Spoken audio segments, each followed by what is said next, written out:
Sosok di balik penonaktifan 7,3 juta peserta BPJS Kesehatan PBI. Tiba-tiba dinonaktifkan.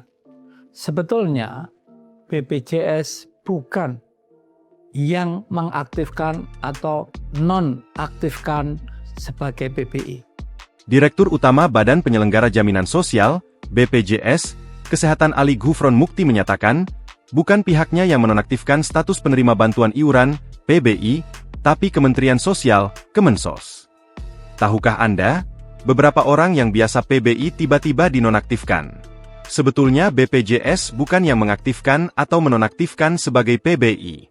PBI ditentukan oleh Kementerian Sosial, kata Ali Ghufron yang mengirimkan unggahan video singkat di akun Instagram resmi BPJS Kesehatan saat dimintai keterangan oleh Kompas.com, Jumat, 6 Februari 2026. Kebijakan penonaktifan PBI berdasarkan oleh Surat Keputusan Menteri Sosial Nomor 3 HUK 2026 yang berlaku mulai Februari 2026. Mereka yang tidak memenuhi syarat tentu tidak diaktifkan sebagai PBI, kata Ali. Dia pun mengimbau agar masyarakat peserta Jaminan Kesehatan Nasional, JKN, mengecek status keanggotaannya via aplikasi mobile JKN.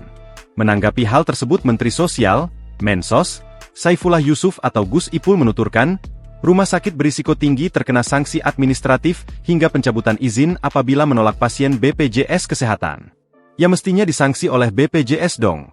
Ini berarti kan rumah sakitnya bermasalah, rumah sakitnya yang harus ditutup, kata Gus Ipul saat ditemui di kantor Kemensos, Jakarta Pusat, Kamis, 5 Februari 2026. Menurut Gus Ipul, keselamatan nyawa pasien harus diutamakan di atas kepentingan administrasi.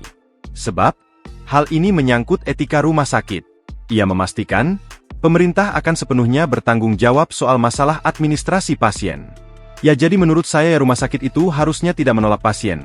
Itu dulu etikanya, ditangani dulu, setelah itu, uangnya bisa diproses, pemerintah pasti bertanggung jawab, tegasnya.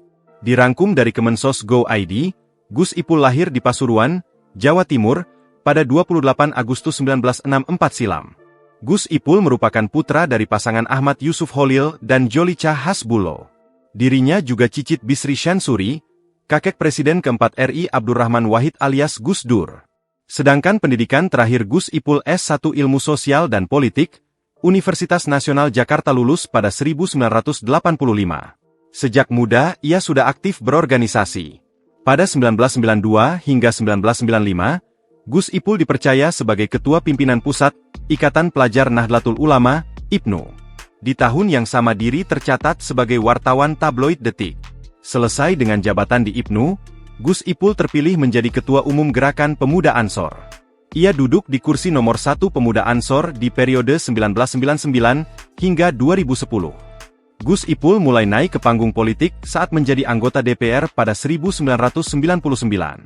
Di tahun-tahun selanjutnya, ia meniti karir di sejumlah lembaga.